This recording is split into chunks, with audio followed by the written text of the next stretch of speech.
Since the fall of the rebel angels, God and Satan have been contending for our veneration. Their struggle manifests in the mind, because it's there that we determine our spiritual end. Satan's purpose is to corrupt God's creation, both materially and immaterially. Materially, Satan's intent is to fill our existence with misery. He aims to bring about hell on earth by cultivating our lust, gluttony, greed, sloth, wrath, envy, and pride. Immaterially, Satan's intent is to guide God's creation to the ultimate corruption, the corruption of our souls and their sentencing to an eternity in hell, an eternity that's devoid of God's love. Despite the truth of Satan's purpose, people worship him, and are even beginning to do so openly. Satanists maintain that Satan enlightened the world when he shared with it knowledge forbade by God, knowledge which was meant to expedite man's progress. The appeal of Satan for Satanists is, perhaps, best summarized by the word selected for the Satanic Nativity, a display that was added to the grounds of Michigan's Capitol. The display simply reads, "The greatest gift is knowledge." The basis for their beliefs is supported by ancient text that chronicles a time when the fallen angels revealed themselves as the gods of this world and interacted with man. The fallen angels have embodied different forms for different lands and peoples and eras, but one steadfast characteristic of them has endured. The gods have always steered the focus of man to this life and away from the afterlife. Most religions describe in their scripture the gifts of the fallen angels and their unholy progeny to man. In Judaism, as chronicled by the Book of Enoch, a book that is outside of the Jewish canon of Scripture, the fallen angels, the self-proclaimed gods of this world, imparted wisdom to man, thereby enlightening God's creation. However, Satan's motive was not to enlighten man, for the knowledge he shared was intended to corrupt and destroy, for the power owed to such knowledge has proven too much for man, binding man by sin. According to the 1821 translation of the Book of Enoch by Richard Lawrence, verse 10 of chapter 7 states, "Then they took wives, each choosing for himself whom they began to approach, and with whom they cohabited, teaching them sorcery, incantations, and the dividing of roots and trees." Moreover, Azazel taught men to make swords, knives, shields, breastplates, the fabrication of mirrors, and the workmanship of bracelets and ornaments, the use of paint, the beautifying of the eyebrows, the use of stones of every valuable and select kind, and all sorts of dyes, so that the world became altered. Impiety increased, fornication multiplied, and they transgressed and corrupted all their ways.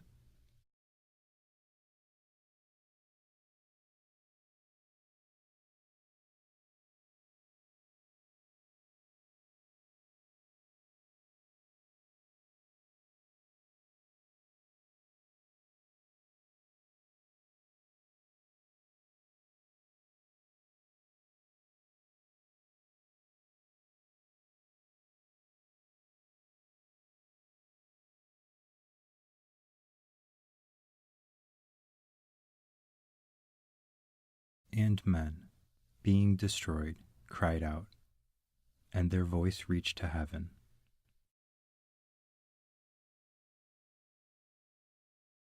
The name of the third is Gadrel. He discovered every stroke of death to the children of men. He seduced Eve, and discovered to the children of men the instruments of death, the coat of mail, the shield, and the sword for slaughter, every instrument of death to the children of men. From his hand were these things derived to them who dwell upon the earth, from that period forever. The name of the fourth is Penemu. He discovered to the children of men bitterness and sweetness, and pointed out to them every secret of their wisdom. He taught men to understand writing and the use of ink and paper. Therefore, numerous have been those who have gone astray from every period of the world, even to this day.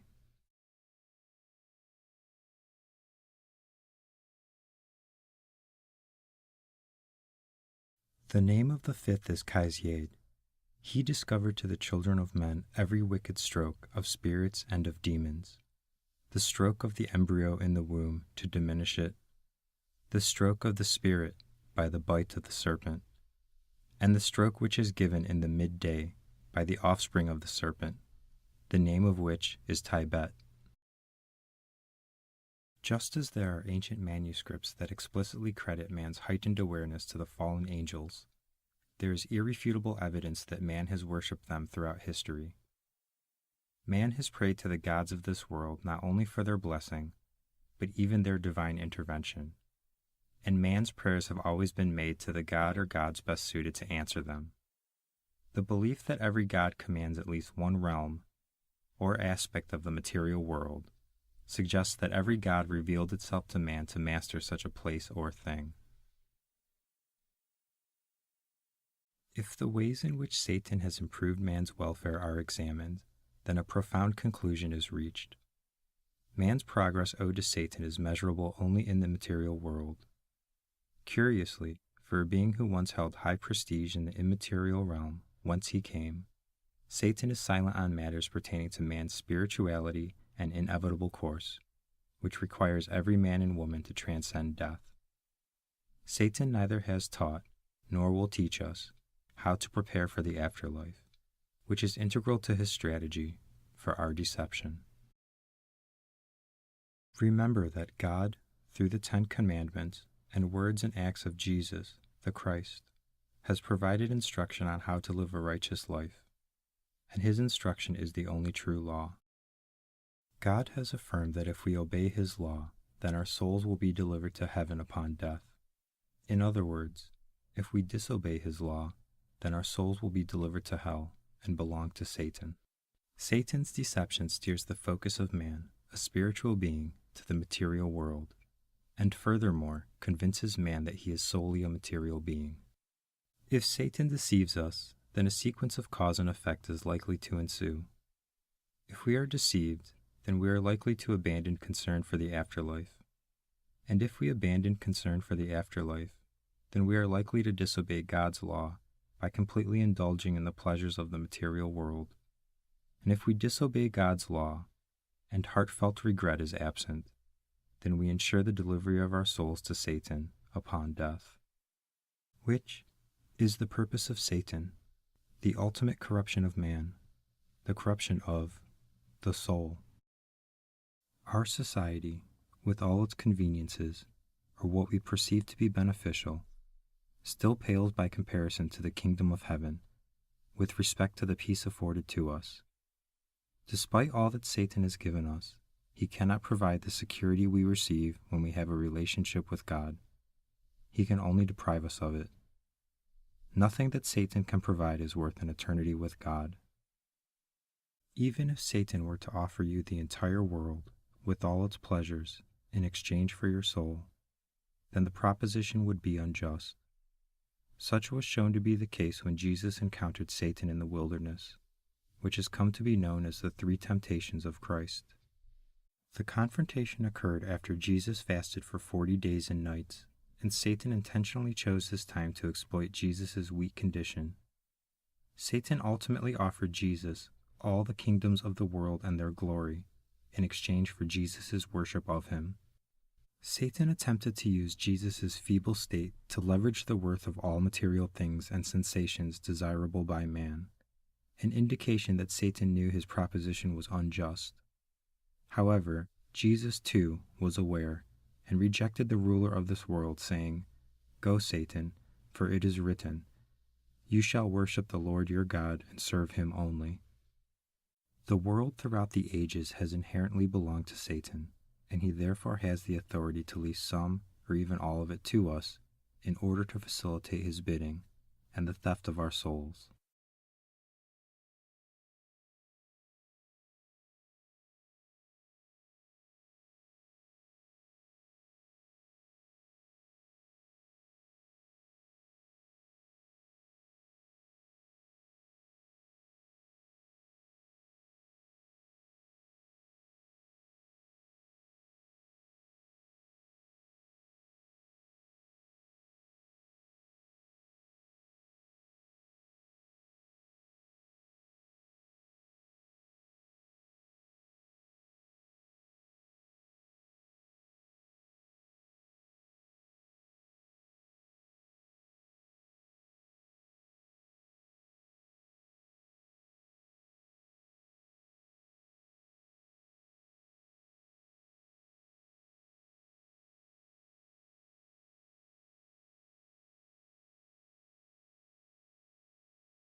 However, we can reject him.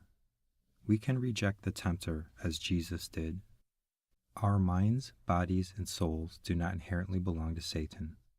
He must deceive us into corrupting them.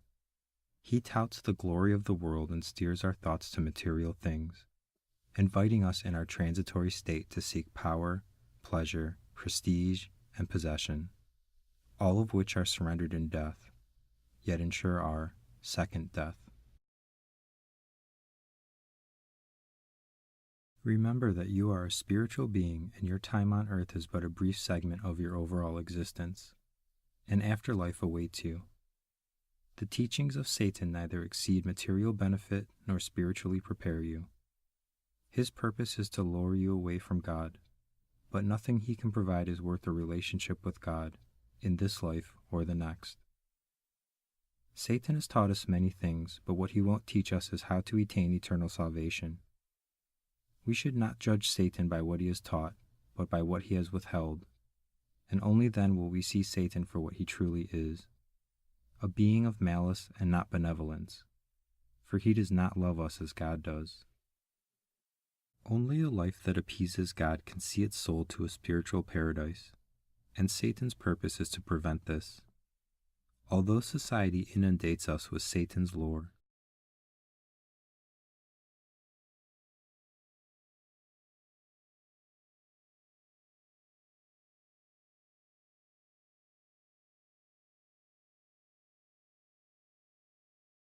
there is a better way.